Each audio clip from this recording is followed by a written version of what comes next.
ये अगर मैं कहूँ सनातन की बात करूँ या फिर सनातन में ये सिस्टम चलता है। ठीक है, संन्यास हो गया, संन्यास्त हो गया, ज्ञान हो गया, भक्त हो गया, ठीक है, आपका शिष्य हो गया। तो ये सिस्टम संन्यास का सिस्टम जो है ये पहले से ही सनातन के अंदर चलता है। ठीक है, चलिए अगला प्रश्न। गुरुजी, आजकल ये कहते हैं कि महिलाएं संन्यास नहीं ले सकती, ऐसा क्यों? अच्छा, हाँ हो सकता है आज के लिए चल रहा हो। ठीक है, आपने जैसे नेट पर आप देखेंगे या फिर कई जगहों पर आप देखेंगे लोग इसका विरोध करते हैं कि महिलाओं को संन्यास नहीं लेना चाहिए। अब क्यों नहीं लेना चाहिए ये कभी आप पूछने की कोशिश कीजिएगा। मेरा ये मानना है, या सनातन के अनुसार अगर मैं इसकी व्याख्या करूं, तो इस संसार में सबसे पहले जिसका जन्म हुआ वो स्त्री है। संसार में सबसे पहले स्त्री आई है, पुरुष नहीं आया।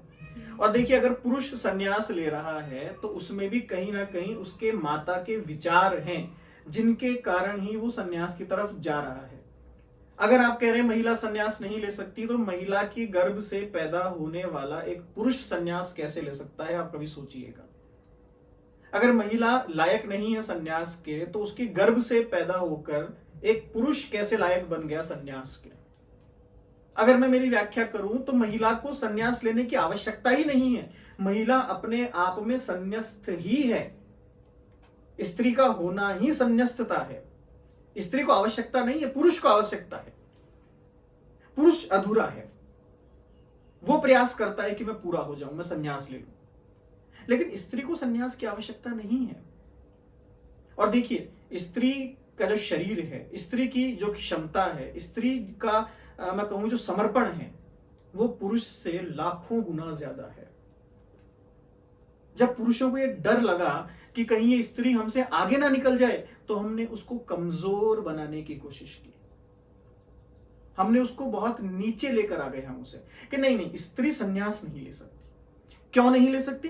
क्योंकि सन्यासी तो घूमते हैं, स्त्री कहां घूमेगी? क्यों स्त्री क्यों नहीं घूम सकती? क्या स्त्री कमजोर है?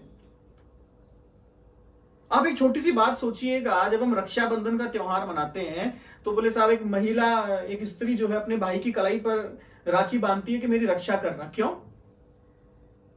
ये व्याख्या गलत है। स्त्री या एक औरत या एक लड़की अपने भाई की कलाई पर जब कलेवा बांधती है तो उसका लक्ष्य ये होता है कि तेरी रक्षा मैं कर रही हूं, तू डरना मत, तेरे साथ मेरी दुआएं हैं, और ये जो धागा है मेरी दुआओं का प्रतीक है, तेरी कलाई पर बांध रही हूं।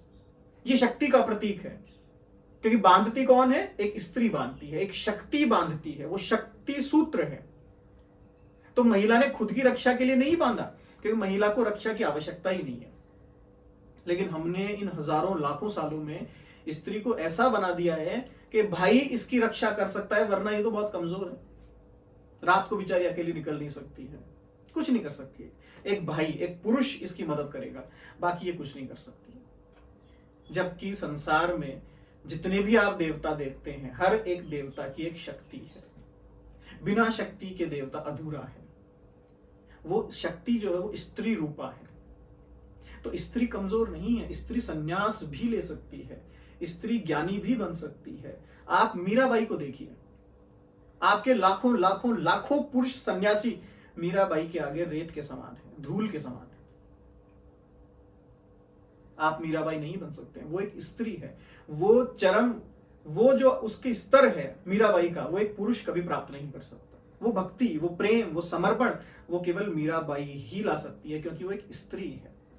और जब स्त्री भक्ति मार्ग पर निकलती है तो वो एक देखने लायक होता है कि किस प्रकार भक्ति की जाती है, क्योंकि प्रेम और करुणा स्त्री के अंदर बचपन से होती है, पुरुष को सीखनी पड़ती है, लेकिन महिला के अंदर वो है। इसलिए कहीं ना कहीं ये हमारा जो प्रश्न था आपका, ये हमारा एक ऐसा सिस्टम हमने बना दिया है कि महिलाओं को थोड़ा सा दूर रखो, महिलाएं संन्यास नहीं ले सकती है। जबकि ऐसा नहीं है, महिलाएं संन्यास ले सकती है, महिलाएं भक्ति कर सकती है, महिलाएं जो मर्जी जैसा भक्ति मार्ग पर चाहे कर सकती है। अगर मैं कहूं ईश्वर ने बनाया है तो ईश्वर ने पुरुष और स्त्री के रूप में निर्माण नहीं किया है, पुरुष ने केवल इंसान के रूप में निर्माण किया है। तो ईश्वर के सभी हैं। तो आप ये मत कहिए कि नारी जो है संन्यास नहीं ले सकती। और अगर ऐसा है तो आप तर्क दीजिए, आप तर्क वितर्क कीजिए मेरे साथ कि क्यों नारी संन्यास नहीं ले सकती है। आप बताइए मुझे कि कौन महान है, कृष्ण महान है या कृष्ण को पैदा करने वाली उनकी मां महान है। अगर आप कहें कि पिता के कारण ही बच्चा ज्ञानी होता है, तो ऐसा नहीं है। वेदव्यास जी बहुत ज्ञानी थे, लेकिन वेदव्यास जी के 3 बेटे हैं, वेदव्यास के 3 पुत्र हैं। एक है कौन? धृतराष्ट्र, एक है पांडु और एक है विदुर। अगर वेदव्यास ज्ञानी है तो तीनों ज्ञानी होने चाहिए थे, लेकिन नहीं। ज्ञानी तब होता है जब माता ज्ञानी होती है। केवल पिता के ज्ञानी होने से पुत्र ज्ञानी नहीं हो सकता। केवल पिता के द्वारा पुत्र संन्यास की तरफ नहीं जा सकता जब तक कि माता ये ना सोचे, माता के मस्तिष्क में ये विचार ना आए कि हाँ संन्यास्त कुछ होता है, संन्यास कुछ होता है।